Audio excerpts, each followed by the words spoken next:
Hello everyone, my name is Valerie. I am the owner of Tusome Books. I am here today with Kathleen Fingarsen, Elder of Legends, and we're going to be talking about her book, The Legends of Weesakayjak. And there is a copy of the book. Welcome, Kathleen. Hello. Hello, Tusome Books. Hey, I'm so happy to have you here. Oh, it's wonderful being here. Just being able to share the culture, it's a great opportunity. So tell me, how are you doing? I know that I don't know how much of this you've shared with the public, but I just wanted to know, since I know you haven't been feeling well in the last little while, how are you doing? I've been dealing with all different health issues. It comes with age. It'll happen to you too. But yeah, I had to do an operation susceptible to stroke. Oh, wow. So they fixed it, and now I shouldn't be susceptible to it. So it was a good decision. I'm glad I had the operation. Awesome. That's good. That's good. So maybe let's just start with you telling us a little bit about yourself. Just how you grew up, where you're from. Yeah. That's a whole tale in itself. I was raised by traveling teachers who decided to travel as much of Manitoba as they could. I lived in so many different communities. I don't say I'm from a certain place. I say I'm from Manitoba, all of Manitoba, from Oxford House all the way down to Winnipeg. So I would live 2 years here, 3 years there, all of that kind of stuff, with my parents teaching in the schools. So also as a child, my mom was very involved with her culture. She was a pipe elder. And an elder means that you are willing to learn the culture and also to teach it. So she did notice respect of her culture. And as a result, I was also brought along different activities and things like that. But I really seemed to enjoy legends. I absolutely loved them. Anytime I would get with an elder, I would ask them to tell me a legend or two. And I was very good at retelling the legends.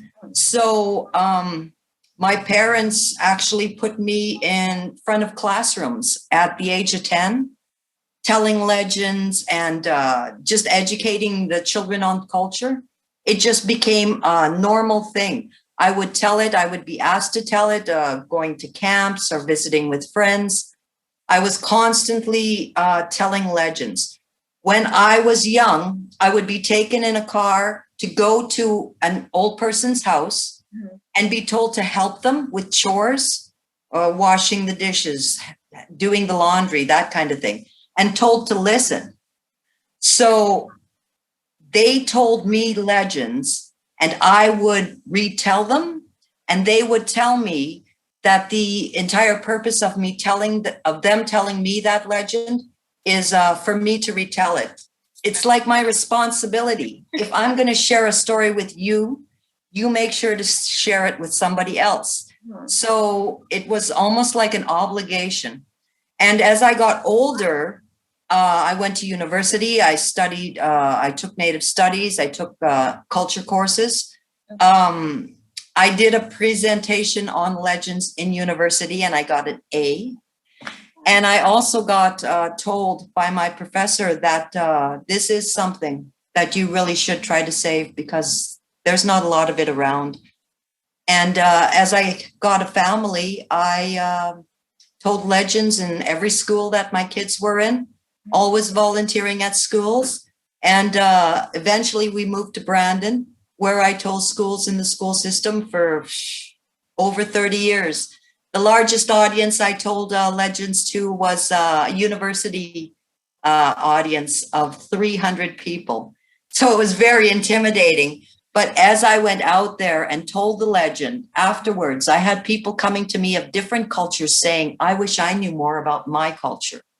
It's not about my culture. It's about cultures all over the world. They're so interesting.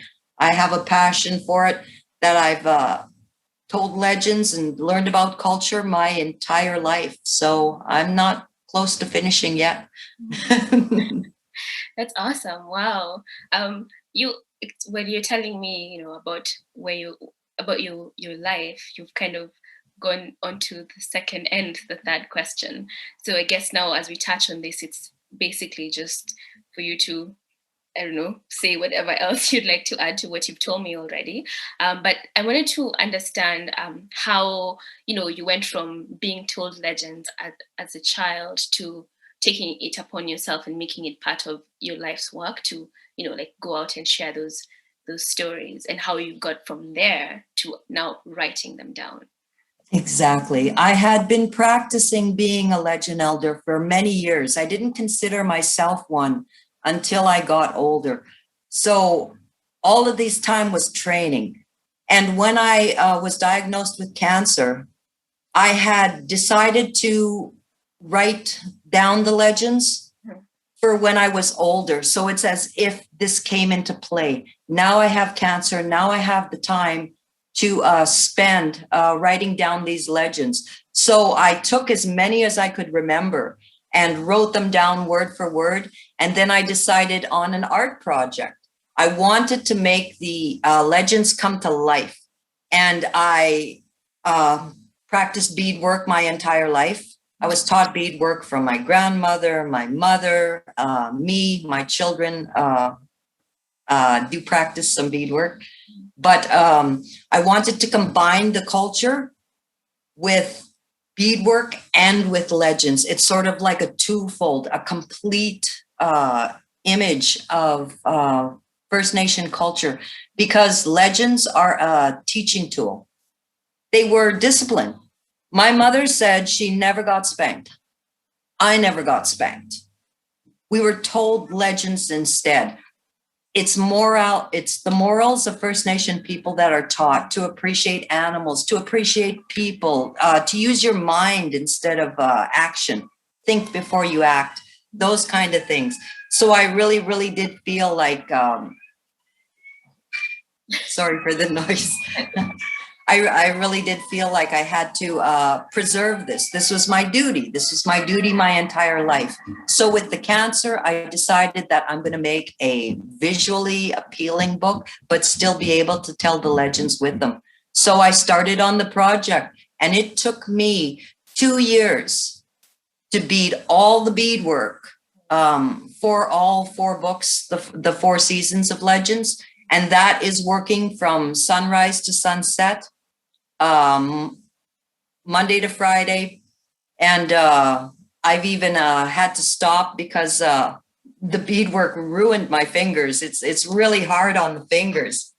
But yeah, I wanted to make it visually appealing so that the legends are as attractive as they can be, and they're showing culture. Beadwork is very, very strong with the First Nation culture. So I did, and I think when I first met you, that you had a picture, or it was like the actual work, the beadwork itself you had. The actual work. Whenever I meet people, I take the opportunity to bring the beadwork down so that they can actually look at it and see it and feel it and touch it, so that they have an idea more of what it's like than just the picture of it. And the images in the book are life size, so that you can see the effort that it took to put these beads together. We do beads 4 at a time, 4 beads, and slowly make the picture. So when you look at these images, yeah, that's a week worth of work. It is a lot of work. It's a great opportunity to share culture and for people to see the actual work that goes into it.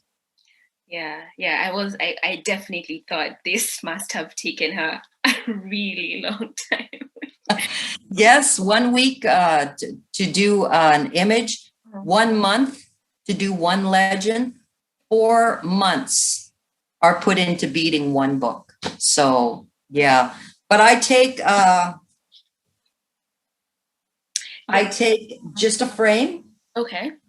And then I draw the image on the back in a paper bag. It's great to use it because it holds your beads steady. So that's what we write our designs on. And then, as you can see, you just basically paint the image. Right. Beads are my paint. The needle is my brush. And I'll just get you to take a little closer look at all those stitches. Oh, wow. Yeah. I hope you're keeping those pieces. I am keeping the images for as long as I can scan them. And then after I scan them and I have them printed, published as the books, then I intend to donate the entire collection to one of 3 museums because I am a Manitoba artist. I'm a Winnipeg artist. Absolutely. And I want these things to be visible to everybody. That's awesome. Thanks for sharing that to us. So tell me, where do you hope, okay, so now you wrote the book. Okay, now we've moved your legends from just, telling them, narrating. After writing the book, then I went straight back to the schools. They were my first focus, is to get the books to school-aged kids. Okay. So I contacted all the different school systems and I sent them a copy of the book so that they can review it. And it has been approved in the Brandon system and it has been approved in the Winnipeg system. I also went to the Centennial Winnipeg Library to donate a book so that it's available. And then, of course, through the different stores like yours to make them available to the general public. So I really put a lot into actually personally going to these places and meeting with people so that they know what I'm all about. They can see me for myself and they can ask me as many questions as I want. I'm an open book, an open book of legends. So what do you want all of us, just the general public, what do you hope that we get from your legends, from your books? Wow. I hope that I think that there is a gap between First Nation people and other cultures. And it's not a bad thing. It's just not understanding. People don't know who First Nation people are. And I think they would feel more comfortable if they knew a little bit about them. Like they could say something like, I've seen beadwork, it's very nice. Or I've heard of legends, they're pretty neat. It's some way to bridge the gap between First Nation culture and all the other cultures. The whole idea is to share the beauty of First Nation culture because it's not shown as much. There's not many books about legends. There's not many books about culture. And I think it's time for it to come out because there's a lot of really cool things, really cool legends, really cool pieces of work, regalia, full outfits, all of these kind of things. Just a basic understanding of something. In the book itself, I was really proud of it because on the back of the book are literally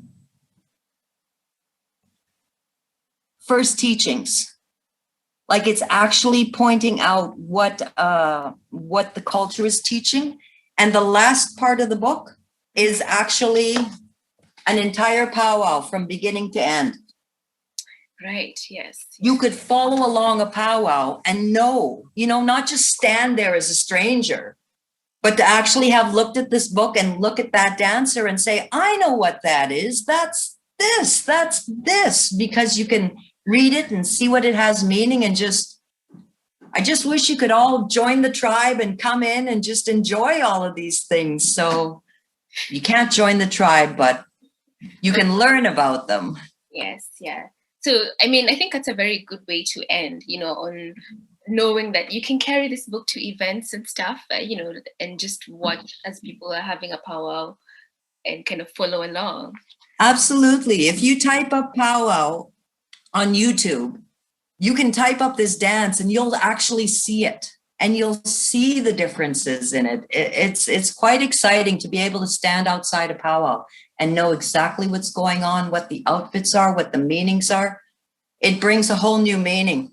And a powwow is, the heart of the powwow. The drum is the heart of the powwow. So yeah, to have some sort of understandings of different types of culture brings us closer together rather than leave us apart. Absolutely. I agree with that.